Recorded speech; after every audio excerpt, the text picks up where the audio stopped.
Hi ladies and gentlemen, good morning. Today the second episode of this big project, the Rammell's Bridge. The bridge you can find in the movie Saving Private Ryan. I show you in the first episode how to tackle the building process with some 3D examples. So if you haven't seen yet this movie, just click on the link here above and watch this first movie. In the today's episode, we will mainly focus our attention on how to give texture to this piece of engineering. So basically, we will see how to realize the sculpting of all these stones here, also on the inner side of the walls. We will speak about how to realize structural damages like here, but also on a smaller scale on the different walls, or on a bigger scale. On the other side here, where you can even see the sleepers of the railway track running on the bridge span. And I will also explain you how to realize cobblestone pavement like here. There are many ways to do it. You can do it with foam, you can do it with modeling clay like here. That part is still wet, as you can see. So modeling clay is a nice option, but it comes with some difficulties, and it's a great challenge. There are things that I learned during this process. To give you an idea, it took me about 1 week to make the whole pavement on this bridge. So ladies and gents, it's now time to see in detail how to realize the structures of this nice bridge. As explained in the previous episodes, all the little stones have been drawn with a pigment liner prior any sculpting procedure. This reduced greatly the risk of damaging the foam, cutting here and there by mistakes. This is a process that might seem long, but actually it's quite quick, and it greatly facilitates the sculpting procedure. The first step of this sculpting procedure is to use a very sharp hobby knife to cut all the little stones, just following the drawing done previously. Just one advice on this, try to work with a brand new blade on your hobby knife. An older blade might tear the foam and damage the little stones. As you can see, I've never used any ruler with my hobby knife. Even for the long straight lines, I just cut like this, freehand, just to give it more realistic appearance and not too geometric, not too perfect. We are speaking of an old stone bridge, so this kind of bridge should have a more rustic look. The most challenging part, of course, were the tiny stones on the upper part of the walls. Now, I must admit that the drawings done previously greatly helped me to gain time. Most of the time I cut like this, the horizontal lines first, and then continuing with the vertical strokes. To be honest, I thought that the process would be much longer. It was rather quick. Now, it's true that you need to stop regularly. I cannot work more than 1 hour like this, then I need to stop. Now this is a big project with other parts to be executed, so it was possible to alternate between different type of jobs. So I was sculpting like this for an hour, then I jumped to painting wooden crates, then I come back to do some damages on the wall sides. So that was not a continuous process, and you really need to stop from time to time just to relax and to maintain the focus while working this type of sculpting procedure. The bottom side of the bridge was also drawn and cut that way, but here I work with bigger stones. That's basically the main structure of the bridge. As I explained in the first episode, the gluing seam on the bottom side are visible, and I was afraid of that. But basically, after trying some options, the best solution was to press the seam into the foam with a toothpick. That way, even when looking from below the bridge, these gluing seams are completely invisible. The gluing seam on the vertical sides of the pillar were however visible, so I had to cut them out and replace them with new foam blocks. A very important point to take into consideration prior to the sculpting procedure, so in your planning phase, is the access. Cutting the foam with the hobby knife requires a little bit of space to maneuver your hobby knife, and so some parts of this procedure could be more difficult if you don't have the space to maneuver your hobby knife. So watch out with little enclosed areas. You have to plan your building procedure in function.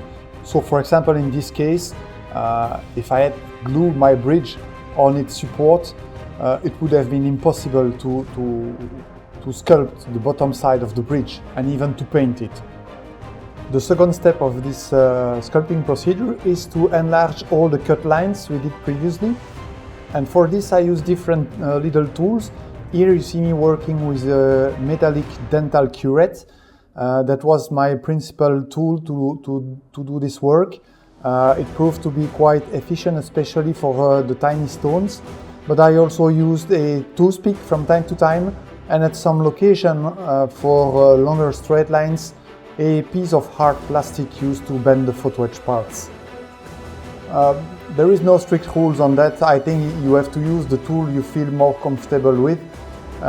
That's a combination of different tools to reach a desired result. Anyway, you will see that it's required to pass several times because the foam is a material which has the tendency to expand naturally and to recover its initial position, its initial structure. So it is, to my opinion, probably the most time-consuming step in the whole sculpting process.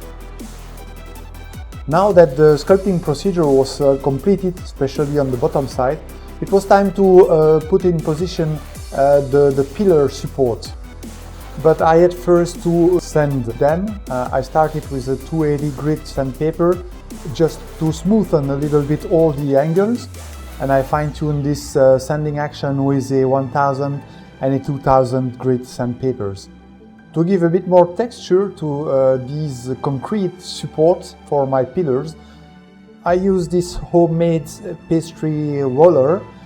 Basically, it's just a roller which has been dipped in PVA glue and then covered with gravel of all sizes. It is really handful, and it proved to be very quick to print out any textures within the styrofoam. Before gluing these supports to the main pillars, I did some holes with a skewer stick in order to insert wooden cuticle pusher. I did exactly the same holes within the concrete support on the entry side of the bridge. Wooden cuticle pusher have a little bit bigger cross-section than a skewer stick, so they are a little bit stronger. These wooden sticks are supposed to reinforce the carrying structure of my bridge. I then apply PVA glue with a paintbrush on the pillars. I did one pillar at a time, and I also apply PVA glue on each pillar support. I then applied the pillar support on its pillar with precision, and once in the correct position, I reinforce the whole structure by inserting my cuticle pusher within the holes I did previously. As you have noticed, I also put some PVA glue on these wooden cuticle pusher. I repeat this operation for the two pillar supports, and I finally assemble the bridge, the complete bridge, on the entry concrete support. That's it. For solidity, I left the whole bridge dry for 24 hours. It starts looking like a bridge now. Okay, we have a bridge and we have basic textures for our stones. Let's see now how we can damage this bridge. We are in 1944. There have been intense fighting all over the region in Normandy. If you have seen the movie, you probably know that this bridge was already occupied by the German forces, then was abandoned. It has been bombed, and then the US paratrooper came there to fortify this position, this strategic position, until the arrival of the Allied forces a little bit after the beach's landings. So all this to say that we are not in front of a normal bridge. Our bridge has been severely damaged, and we can give way to our imagination to create a whole range of damages all around this structure. For both destroyed walls on each side of the bridge, I first started by cutting the foam to give some square shape, rectangular shape openings. This in order to reproduce the absence of stones. We applied these cuts everywhere on all the damaged sections on both sides of the bridge. So this procedure is exactly the same on the other side. This is only the first step for the damages on these two walls. The second step will be explained later on. Now that our bridge has been assembled completely, it's time to fix the tramway tracks onto the bridge.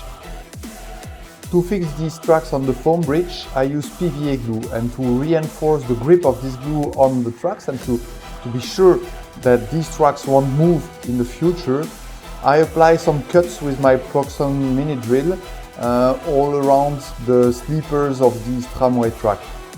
I also deepen a little bit all the sleepers compartment on the foam bridge, just to be sure that the tramway track are in direct contact with the foam. The idea here is just to reduce the amount of modeling clay that will be necessary to reach the top side of the tracks. I then applied my PVA glue generously, and I put my tracks in position, adding some PVA glues in all the crevices. The whole assembly will be left to dry for 24 hours before continuing to work on the bridge. Finally, after drying, I applied a plaster-based filler in all the holes, the crevices, to provide my modeling clay a level surface while creating the cobblestones. Well, we have spoken about how to realize damages to our two destroyed walls, but we also have to create damages on the different stones of this bridge. So for the upper sides of these walls, I applied my pastry roller, as you can see here. And I use a broken skewer stick to apply texture to the smaller lateral sides of these stones.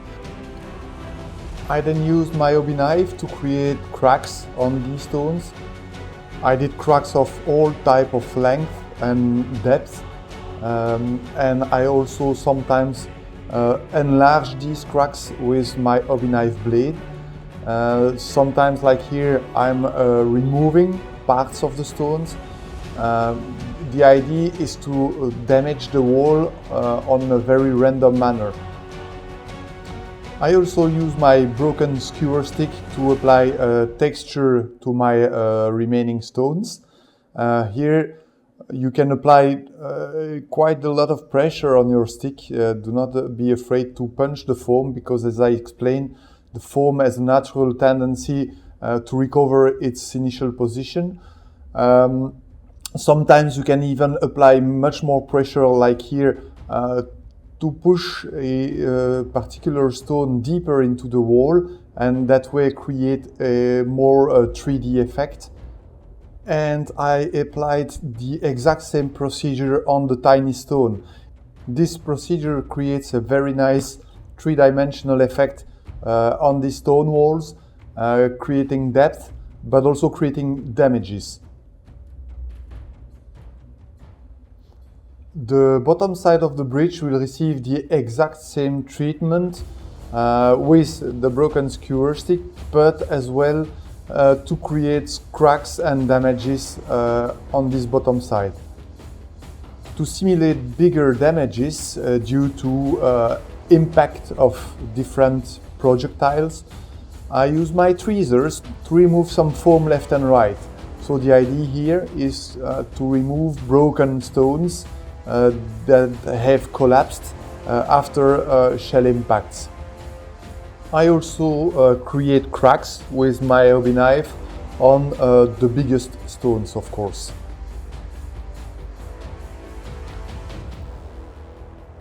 This small collapsed area will give us the opportunity to put some more rubbles and broken stones onto the bridge. So this is really interesting to create a story around your diorama. Let's stop talking about damages. There is still one step to do, but we will do it later on.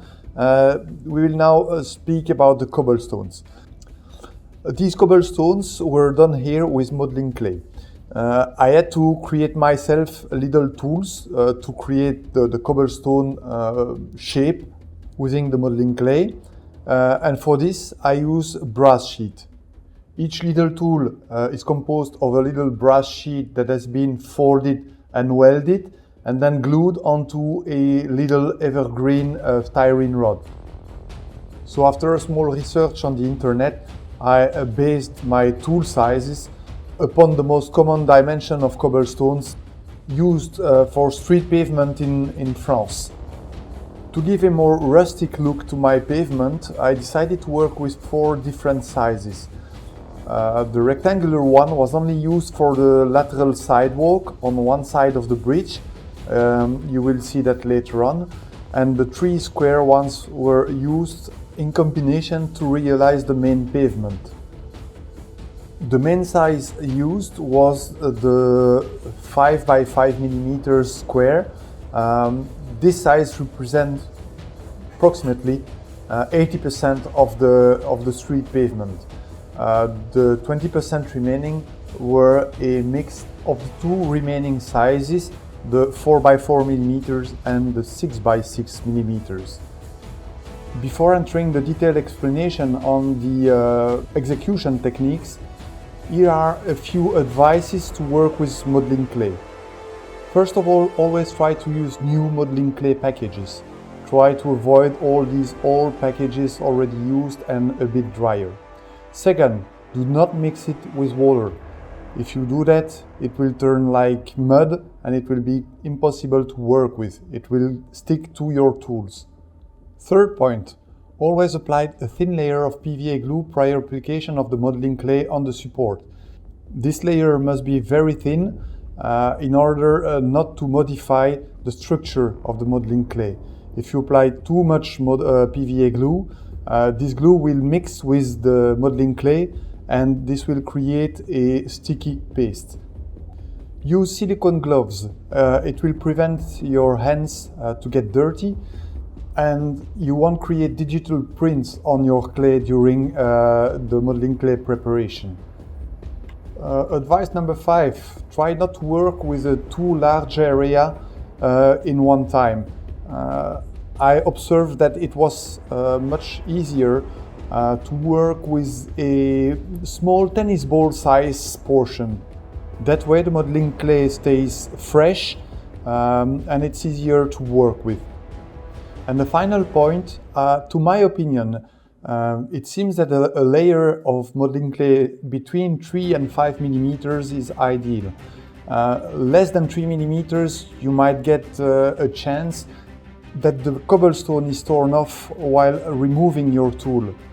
Above 5 millimeters, like here for example, because of the tramway track height, when reaching 7 to 8 millimeters, you have to care much more on the pressure you apply on your tool to avoid to have some cobblestones which are pushed too far or too deep inside the material. Moreover, increasing the modeling clay layer will also increase your diorama weight. I told you in the beginning of this video that there are many ways to create cobblestones, and the most common is probably the use of styrofoam. And by the way, this is also probably the easiest one. So why did I decide to go for a modeling clay? First of all, because of the bridge configuration. As you can see, there are many enclosed areas limited by the tramway tracks, the stone walls and the different destructions. So it wasn't easy to cut these styrofoam sheets at the perfect size, the perfect shapes, leaving empty spaces for the joints and to fit them in position correctly. Secondly, and that's the main reason within my decision-making process, I really wanted to have a rustic appearance, an old rustic appearance that fits with an old stone bridge. What do I mean by rustic appearance? Well, I wanted to create a sagging effect left and right and also create ruts. I wanted to create these uneven spacing between the cobblestones. I wanted to use cobblestones with different sizes, leaving holes and creating disorganization within the placement of these cobblestones. And I also wanted to work the different textures of real cobblestones. I mean, if you take out a cobblestone from the street, from its position in the street, you will see that all its lateral sides are covered with sand and earth, while the top surface, especially where there is a lot of traffic, is really smooth. And so the modeling clay has this great advantage that naturally its global appearance, its raw appearance, is like a natural stone. And as soon as you sand it, because you can sand it, you can reach a perfectly smooth surface. Here are individual cobblestones with different sizes that will be used in the damaged areas. Cobblestone application. So first of all, you have to work with a fresh modeling clay. Mine is kept within the fridge. I usually cut a small portion around 1 to 2 centimeters width, and I make a little ball with this portion. I then turn this ball into a sausage, and depending on the area to be covered, I flatten this sausage or I leave it that way. The idea at this stage is not to replicate the perfect shape of the area to be covered, but just to prepare the amount of modeling clay to be used to fill in the required space. It might be necessary from time to time to add a little bit more modeling clay to your tennis ball, let's say. The idea is to have a little bit too much modeling clay than necessary. In the case of a little enclosed area, obviously the sausage won't be flattened.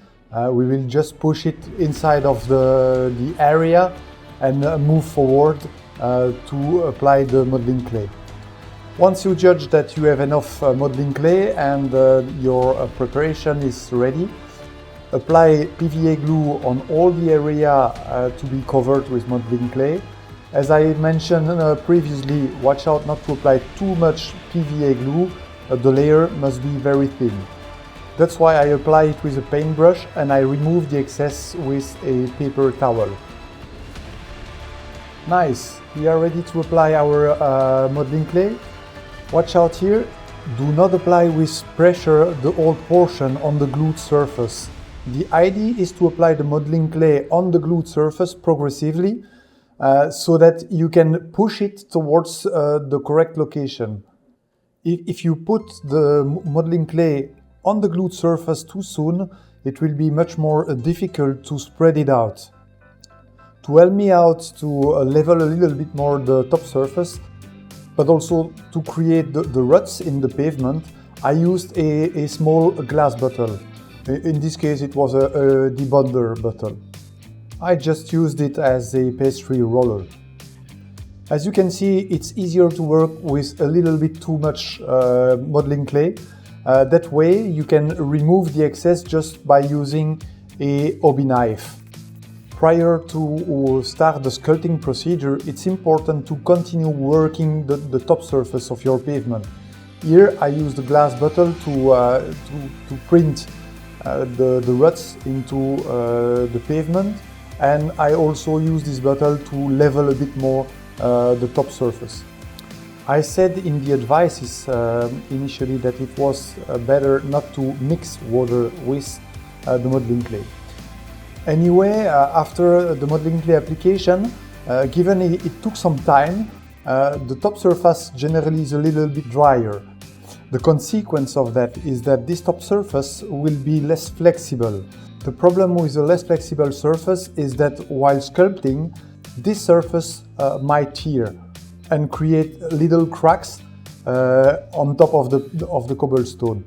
So just to give it a little bit more flexibility, to give it back a little bit of flexibility, we will humidify slightly this top surface.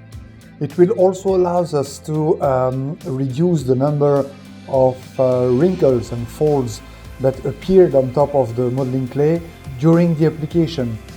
The way I did it was quite easy. I just dipped 2 fingers in a glass of water and I did a kind of little massage of the modeling clay. The clay should not be completely wet. It's just to moisten a little bit the surface. The most difficult part of the job is done. Now we just have to sculpt the modeling clay. For this we are using our little tools. You see here I'm doing the sidewalk with the rectangular shaped tool. This sidewalk is composed of 4 rows of rectangular cobblestones.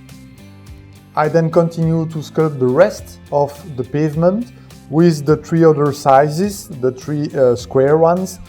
The idea per row is to first print a few bigger cobblestones or a few smaller ones, and then to fill in the remaining space with the standard size, so the 5x5. As you can see here, I was sculpting on both edges at a time, moving towards the center of the bridge.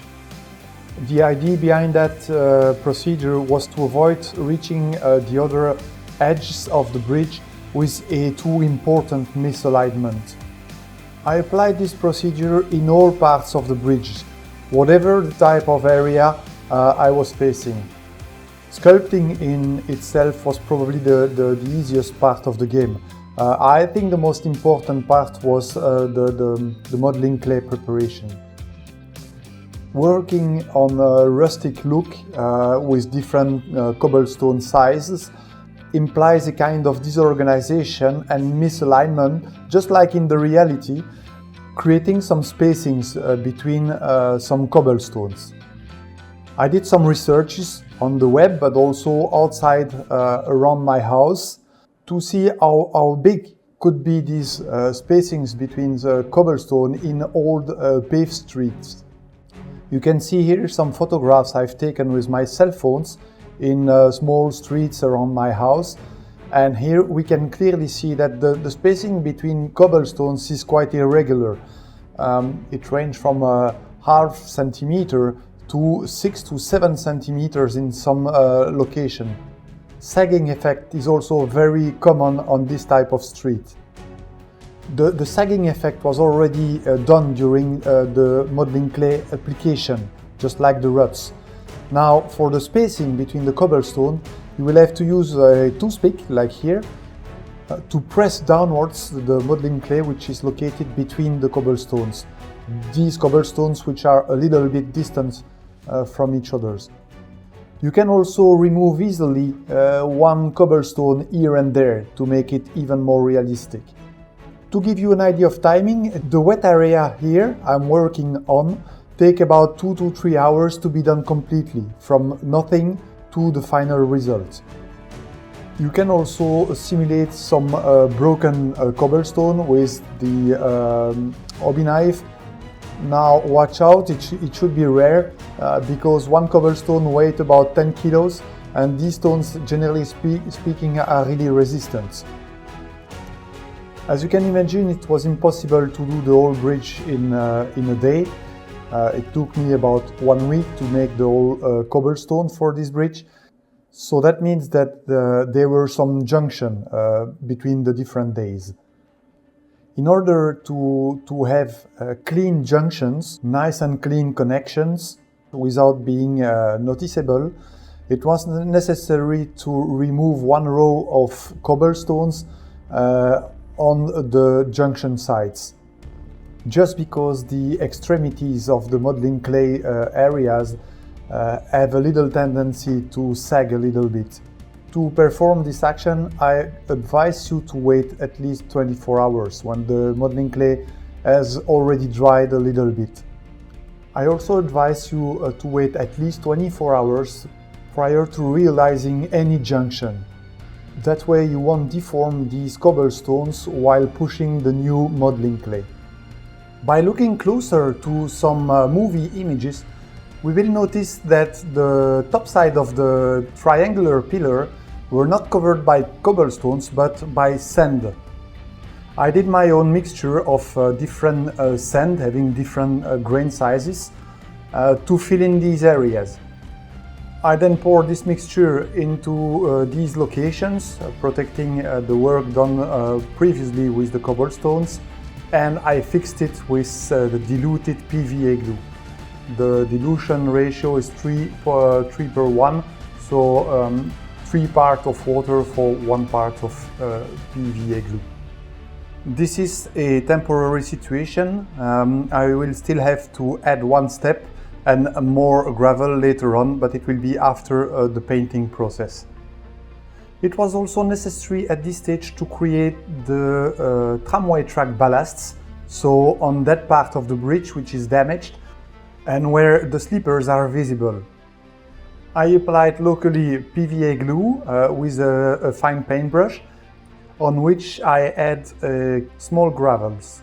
This ballast layer is only a first layer, on top of which we will add a little bit of sand to fill in the remaining spaces and give a more consistent layer. To fix all this, I use again my diluted PVA glue with water. I think it's important to work progressively, so I add my sand progressively, layer by layer, until I reach the desired effect. So for example, I add here a little bit of PVA glue on some sleepers and also on the base of the tramway track to glue there also a little bit of sand. I continue this work downwards on the damaged foam, on the work we did previously with the Hobie knife. The idea behind this process is to create a kind of three-dimensional effect on our foam, adding progressively earth texture on the foam in all the crevices and all the corners where the stones could have collapsed. Speaking about stones, it's also time to give a little bit more depth to our foam. We already did some cuts here and there to reproduce corners and crevices and to give our foam a kind of stone appearance. Now, to increase this depth, we will add some little broken stones to our foam. If you want to learn how to realize these little stones, check my video tutorial on the channel. You have the link here above. So the aim is here to add a lot of little broken bricks and stones in all the crevices and little corners alongside this fracture of the bridge. We will then continue to add more sand on the top side of the bridge, and more gravel and also some little cobblestone, individual cobblestones, to increase the depth but also the realism of our scenery. The procedure on the other destructed wall will be exactly the same, so using PVA glue to put in position some broken stones, and afterwards adding a little bit of sand. Personally, I like to add sand of different grain sizes to make the appearance more realistic. All this obviously is temporary. We still need to paint everything. And after the paint job, during the weathering, we will add more sand, more gravel, but also more broken stone on top of this damaged wall, but also on the bridge floor, as obviously these broken walls have collapsed on the bridge. Well, let's not forget to create damages on the bridge itself. All these holes that we have created in the pavement, removing some cobblestones, will need to be filled with sand of different sizes, but also with individual cobblestones that we have done previously.